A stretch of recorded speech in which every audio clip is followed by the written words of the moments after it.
passaporte biológico é um sistema de controle antidopagem moderno e contínuo ao qual todos os ciclistas das equipas World Tour e Pro Team estão obrigatoriamente sujeitos. Em vez de procurar diretamente substâncias proibidas no corpo, como se fazia nos testes tradicionais, o passaporte biológico monitoriza ao longo do tempo os parâmetros fisiológicos de cada atleta como um perfil individual e permite detectar alterações anómalas que indiquem possível dopagem.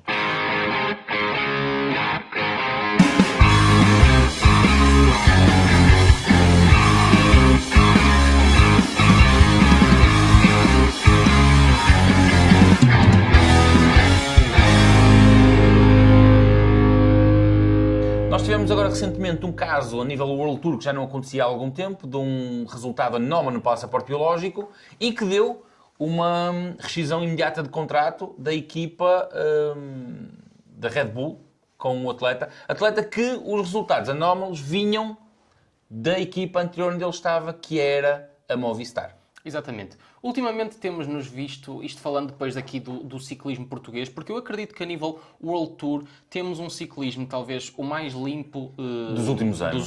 Apesar de termos visto anos esta questão. Sim, mas claro que serão casos pontuais e o que temos visto também é que o ciclismo BTT é dos desportos mais implacáveis que existem, ou seja, há mínima desconfiança, enquanto que noutros casos tu és inocente até à prova em contrário, no caso da dopagem no ciclismo em concreto, tu és culpado até à prova em contrário. E nós já tivemos casos, nós conhecemos casos que cumpriram suspensão, ficaram com aquilo no currículo e depois veio-se a descobrir que afinal tinha outros contornos. Obviamente que depois as suspensões são sempre aplicadas, neste caso o tempo do castigo é sempre aplicado conforme a gravidade da situação, o tipo de substância ou método que é utilizado e por aí fora. Nós tivemos casos como por exemplo, Vlad Dascalou acaba de sair de uma suspensão de 2 anos. O caso do Vlad foi diferente. Era isso que eu ia falar. Ele cumpre uma suspensão de 2 anos por incumprimento naquilo que são as regras de localização, digamos assim. Ou seja, todos os atletas profissionais sabem que são obrigados a colocar numa plataforma a localização deles. Sempre que eles mudam o sítio onde estão, eles têm que colocar nessa plataforma para a Associação de Antidopagem poder acompanhá-los e, se lhes der na cabeça, ir lá ter com eles, onde eles estiverem e fazer os controlos que forem necessários. O que acontece é que quando faltas a 3 controlos tens suspensão. Exatamente. E foi exatamente o que aconteceu deste atleta que levou uma suspensão de 17 meses. 18 meses, acho. 18 meses, ou seja, foi 1 ano e pouco, não foi 2, que acaba agora de concluir. O caso do Vlad foi anómalo porque foi talvez o único atleta que eu vi até hoje que saiu a suspensão dele e ele simplesmente desapareceu. Exatamente. Ele não veio dizer sou inocente, não sou inocente, ou esteve errado, não esteve errado. Ele desapareceu. A verdade é que no caso do Vlad, nós não vamos falar do caso do Vlad especificamente, mas o caso do Vlad, nós conseguimos perceber que tem outros contornos porque nem sequer houve rescisão por parte da equipa. Normalmente o que acontece é que as equipas têm alíneas no próprio contrato que obriga logo à rescisão do contrato em caso de doping. O que aconteceu com este atleta é que ele nem sequer teve o contrato rescindido. Aliás, ele fez um post a anunciar que ia voltar e que ia continuar a correr pela equipa onde ele estava, que neste caso era e é a Trek. E, portanto, nós conseguimos ver logo a partir daqui que o caso dele tem outros contornos. Existem muitos outros casos, assim, um bocadinho diferentes da norma. Nós, por exemplo, não só no ciclismo, nós temos no ténis um dos casos talvez mais... não sei, o número 1 do ténis, que ainda está, penso eu, ainda está nos tribunais essa questão, porque ele está em risco de ser suspenso por causa de um creme que utilizou onde tem uma propriedade que não é permitida. Eu acho que é importante aqui, e era com esse intuito que eu queria fazer este vídeo, é explicar às pessoas o que é o passaporte biológico. E era isso que eu também agora ia fazer o transfer, que é o doping já mudou radicalmente ao longo dos anos. Nós aprendemos muito com o caso Armstrong, aprendemos muito com outros casos que existem aí de que o doping não está presente só no dia da competição. Ou seja, esqueçam lá os controlos que se fazem no dia da competição para... São importantes, não vamos agora... Claro que são, mas hoje em dia, no dia da competição, não se detecta absolutamente nada, porque a ciência já mostrou que o importante é o que se passa antes disso. E é aí que vem o passaporte biológico, é para tentar combater essas coisas que se fazem nos treinos. Deixa-me só e por aí fora. Ler aqui um resumo que eu estive a fazer, que é como funciona o passaporte biológico, e ele baseia-se em duas coisas fundamentais, que é o módulo hematológico, que é o controle do teu sangue, de como é que ele está, como é que ele não está, ou seja, analisa marcadores relacionados com o sangue, como hemoglobina, percentagem de reticulócitos, isto às vezes até para mim é reticulócitos, o índice of score, combinação de parâmetros que indica possível manipulação, serve para detectar dopagem sanguínea, por exemplo, eritropoetina, transfusões, microdosagens, e depois tem um método esteroide também, que analisa o rácio e níveis de hormonas naturais, como a testosterona e os metabólitos. Ou seja, identifica a manipulação hormonal e os esteroides basicamente anabolizantes. não é nada mais, nada menos que um registro de análise. É uma Exatamente. análise, é uma análise ao sangue, que se faz, pode ser ao sangue, pode ser também à urina, se for necessitado. E os dados vão todos para uma base de dados. Exatamente, mas é sempre ao sangue, que depois vai para uma plataforma, que se chama a plataforma Adams, onde fica lá tudo registado desde que existe, ou seja, do primeiro registro do atleta. O registro é sempre feito em condições normais, ou seja, do atleta num estado normal, e depois são feitas análises de forma completamente aleatória por parte destas associações, e depois essas informações são sobrepostas umas às outras, e o que é esperado é que os valores andem sempre ali naquele intervalo, como nós fazemos todas as análises, como nós sabemos que existem intervalos de valores normais para aquilo que é o nosso normal, ok? E os valores não podem sair daquilo. Se saírem daquilo, o atleta é notificado. Ele não é suspenso, ele é notificado para responder... Sim, mas eu creio que com essa notificação vem já uma suspensão preventiva. Ele é notificado e não pode competir. Mas, ou seja, esta notificação não é pública sequer. O atleta é notificado e... para se defender, se defender. Ou seja, mas é culpado logo à partida. Ele não pode correr nesse tempo. O atleta é notificado para explicar o porquê daqueles valores. E existem, de facto, explicações naturais para explicar alguns valores. Obviamente que também há que perceber que estas associações, a WADA, a ADOP, são associações compostas por médicos, portanto, eles não são estúpidos e eles têm acesso, sendo um atleta profissional, eles têm acesso a uma ficha do atleta e conseguem perceber o que é que aconteceu ao atleta durante a época. A questão que às vezes muita gente coloca, e isso faz parte também aqui, tu explicaste, mas só para fazer aqui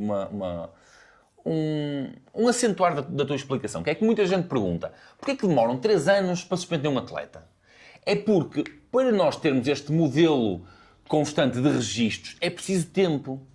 Porque, lá está, é como o passaporte biológico registra o perfil destas variações, quer as variações hematológicas, quer as variações hormonais. Mas para nós termos registro de variações, nós temos que ter várias amostras. Exatamente. Só aí é que nós conseguimos identificar exatamente, ora bem, estas são as tuas características, estas são as características daquele, e quando sais fora dessas características é que se identifica então a tal questão do passa aqui alguma coisa de errado. O que é que aconteceu aqui em Portugal? A partir de 2023, a Federação Portuguesa de Ciclismo fez então um acordo com a ADOP para se introduzir o passaporte biológico, que era uma luta que se vinha a ter há muitos anos. Em todos os atletas continentais, porque as nossas equipas estavam isentas disso. O ciclismo português sempre foi muito manchado, sempre foi muito mal visto por os atletas não existir o passaporte biológico aqui em Portugal. E falo disto, estes mal vistos, fala a nível World Tour, ou seja, pelas outras equipas, por equipas lá fora, sempre foi muito mal visto por esta questão.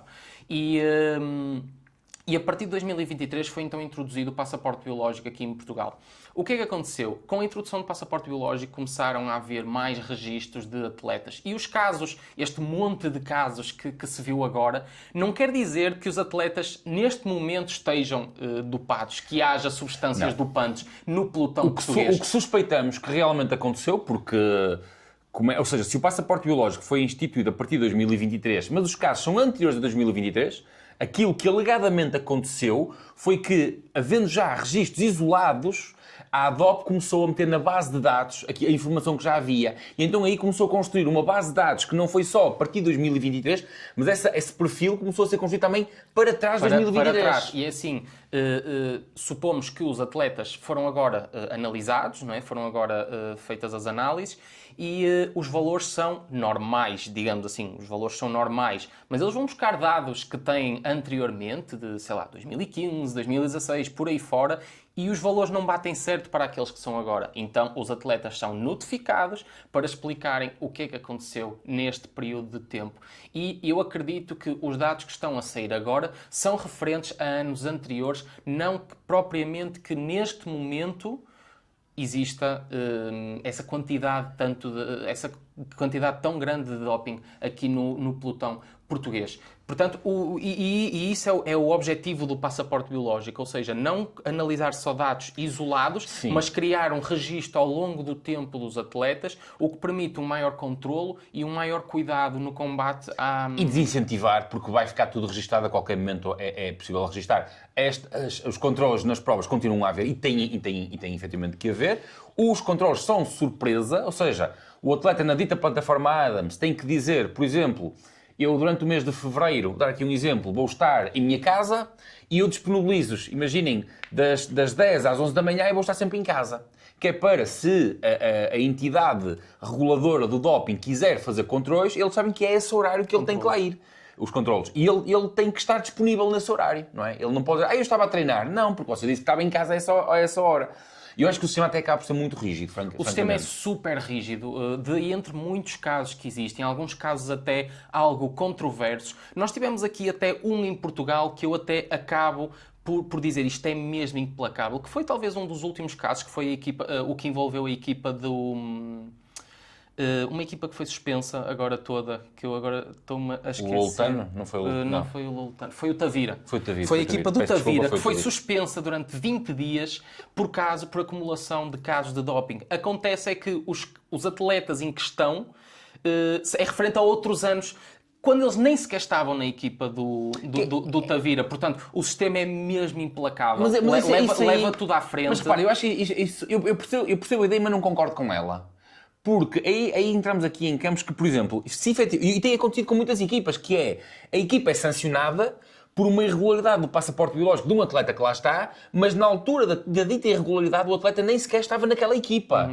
E eu percebo que isto é imputar às equipas responsabilidade nas contratações, mas de toda a forma eu não acho correto. Eu acho que a equipa sancionada deveria ser aquela que diz respeito ao ano em que o atleta estava. É verdade. Ou então as duas. A equipa, a verdade é que o sistema é tal como nós dissemos, é implacável em todos os sentidos. É um sistema onde... E não é consensual. Há inclusive médicos que não concordam com o passaporte biológico. É um sistema onde, tal como nós dissemos no início, és culpado até prova em contrário e são muito poucos os casos. Talvez diria que a nível mundial, talvez do ciclismo, contam-se pelos dedos de uma mão atletas que conseguiram ganhar ações contra... Eu acho que nenhum... Eu posso estar enganado, se eu estiver enganado alguém que me corrija desse lado, porque é informação, efetivamente, que eu acho que contra a UADA, contra a questão do passaporte biológico, até à data de hoje, eu que tenha conhecimento... O contador que conseguiu na altura. O contador conheceu... Mas estamos sim. a falar de um caso que eu já investiguei sobre isso, moveu muitos milhões de euros. Mas foi o passaporte biológico na altura? Não, acho que não. Foi um caso. Foi uma amostra. O célebre caso do bife. Sim, mas foi uma amostra, não foi? E estou a falar em relação ao passaporte biológico. Ou seja, ser suspenso por causa da anomalia no passaporte biológico e conseguir ganhar o caso. Porque estamos a falar, sobre isso que eu quero passaporte dizer. biológico é algo muito difícil depois de explicar, porque ainda para mais em casos como estamos a falar agora, a nível World Tour eu não sei bem como é que depois isso funciona, mas estamos a falar de como é que é possível. Imaginem se vocês a terem que explicar, por exemplo, vou dizer assim um exemplo, terem que explicar algo que aconteceu no ano de 2016. Como é que vocês vão refutar isso? Não têm provas de nada, obviamente. Não é? E, portanto, eu gostava de dizer, estas associações são compostas por médicos e eles, quando fazem uma acusação, uma alegação de determinada coisa, eles não a fazem à toa, até porque uma alegação, uma acusação indevida iria-lhes custar muito dinheiro. Mas requer-se, agora entramos aqui noutros campos, requer-se celeridade no processo, porque efetivamente é como tu dizes, e eu concordo. Vamos imaginar que agora eu sou atleta profissional e recebo uma irregularidade de 2015 ou 2016. Como é que eu consigo arranjar provas, refutar isso? Eu não consigo. Eu digo de uma forma honesta. Eu lembro-me lá o que é que eu fiz ontem. Sim, exatamente. É claro que um atleta que até tenha feito alguma coisa, ele sabe. Mas pode efetivamente acontecer, e eu acredito nisso, casos que, porque há médicos que, uma vez mais, há médicos que não concordam com a questão do passaporte biológico. Porque tu podes ter uma variação hormonal por alguma razão que tu próprio desconheces. Por alguma doença, por alguma questão, tu desconheces. E tiveste ali uma alteração e não tens como te defender. Mas uma coisa é certa, devido a esta associação implacável que existe no combate ao doping, é que eu acho que temos um dos desportos mais limpos que existem. E com mais limpos, muitas pessoas confundem as coisas e querem acreditar que com isto que eu estou a dizer que os atletas andam só a pão e banana. O que não é. Os atletas andam no limite das coisas que são permitidas pela lei do desporto, ok? As equipas profissionais, nós estamos a assistir a um aumento de orçamentos disponíveis a um nível absurdo, ok? As próprias equipas têm equipas de médicos a trabalhar com eles e a perceber até onde é que eles conseguem levar as coisas dentro da legalidade e a procurar novas coisas que ainda não estão descritas pela lei do desporto, mas que de alguma forma consigam extrair o máximo potencial dos atletas. Portanto, com isto eu não estou de forma alguma a dizer que os atletas andem a pão e água, andam assim no limite daquilo que é permitido e sempre à procura do novo método, da nova substância que permita potencializar o máximo da sua performance. Isto é desporto da elite, ponto assente. Vocês querem falar de saúde, então saúde é vocês irem fazer uma zona 2 até à Foz, é vocês saírem ao domingo e irem pedalar um bocadito. Isto não é saúde. Desporto de alta competição não é saúde, ponto. É um espetáculo que está a ser vendido e ponto. E acho que... E disseste uma coisa, disseste isto de uma forma mesmo muito interessante agora. Agora tive muito orgulho em ti. A maneira como tu disseste, a lei... Foi muito bem dito. Eu estou aqui e eu gostava de ter dito isso. A lei do desporto é uma lei muito específica e eles, aqueles que estão dopados, passaram para lá da linha da lei do desporto, não é? Porque a regra é igual para todos. Todos eles conhecem, sabem até onde é que podem ir. E todas estas equipas médicas que tu te referias procuram elevar o máximo do potencial genético e da fisiologia dos atletas até àquele limite que é, efetivamente, a lei do desporto. E dentro disto há regras que eles têm de cumprir, ponto. Há métodos proibidos, há produtos proibidos. Tirando tudo isso, é perceber como é que se pode melhorar o rendimento. Seja através do treino, seja através de qualquer método, como por exemplo câmaras hiperbáricas, tudo e mais alguma coisa. As cetonas não foram proibidas, mas foram altamente desaconselhadas pela UCI. E foram altamente desaconselhadas pela UADA, se não estou em erro, e a UCI fez umas argumentações que veio deixar a UADA desconfortável. Foi dizer que as cetonas não servem absolutamente para nada. Há coisas e coisas e é importante perceber estes pequenos parênteses, que é o desporto de alta competição, nenhum desporto de alta competição representa saúde, ok? Não é por eles estarem a fazer... Existe desporto e existe exercício físico. Ou seja, não, existe competição, existe exercício físico e elas nunca se cruzam, apenas são idênticas naquilo que são as atividades, ok? Andar de bicicleta não é o que se passa no Tour de France, ok? Eles levam o corpo a um limite completamente absurdo e eu aconselho vivamente, vou deixar aqui 2 recomendações para vocês verem. Primeiro é o documentário Ícaros, ou Ícaro, não sei se é no plural, que está presente na Netflix, que é sobre um amador que quis experimentar, começou aliás, sobre um amador que quis experimentar os efeitos do doping. Para ganhar grão fundos. Para ganhar grão fundos, onde é que exatamente. Eu já vi isto? O documentário começa assim, depois alarga-se para muito mais, para talvez o maior escândalo de doping que alguma vez existiu. E que levou à suspensão da Rússia de todo o desporto. Que englobou a Rússia, desde o governo ao Putin, a tudo. Era um esquema gigante de doping. É um documentário super, super interessante. E depois também... Não, ou seja, vai também dar ao assunto, a um assunto que eu já abordei aqui, que é o documentário sobre a vida do Arnold Schwarzenegger, okay? Que aborda a parte do fisioculturismo, onde ele esteve envolvido no fisioculturismo, onde fala precisamente sobre esta questão do doping. Durante vários anos, não é durante vários anos, mas durante certo tempo, o doping foi proibido no fisioculturismo profissional. Acho que foi durante 2 anos. E simplesmente caíram a pique. As audiências, a justificação das pessoas é que elas não queriam ver pessoas que iam ao ginásio, queriam ver aberrações. Eu não estou a dizer com isto que no ciclismo se deva permitir tudo, obviamente que não, longe disso, atenção, não descontextualizem as minhas palavras, mas a verdade é que nós também não, se quisermos ver pessoas a andar muito bem de bicicleta, vamos a um grão fundo, ok? As subidas como o Angliru, como o Alpe d'Huez, aquelas médias que se fazem, aquele espetáculo que se dá na televisão, não é para eles andarem a pão e água, ok? É para eles andarem no limite daquilo que é permitido pela lei do desporto e sempre, sempre, sempre em cima da ciência, à procura de novos métodos, de novas substâncias. Portanto, eu já agora vou deixar também o meu livro do dia, se vocês quiserem ver, eu recomendo no canal ESPN, o último documentário sobre Lance Armstrong, o nome que nós não podemos pronunciar. É um documentário dividido em 2 episódios, 1h30 cada um. É o último que eu tenho conhecimento dele e fala completamente aberto, ele e colegas dele, inclusive aparece esqueci-me o nome dele, que o tramou. O Floyd, exatamente. A falarem como é que era o ciclismo naquela época, na época Lance Armstrong, de forma completamente aberta, eles a dizerem que o Yippee-ki-yay, ou lá como é que ele chama, os atletas entravam no quarto e diziam ou tomas isto ou não corres. E ele, ponto. Feito. Gente boa. Grande abraço.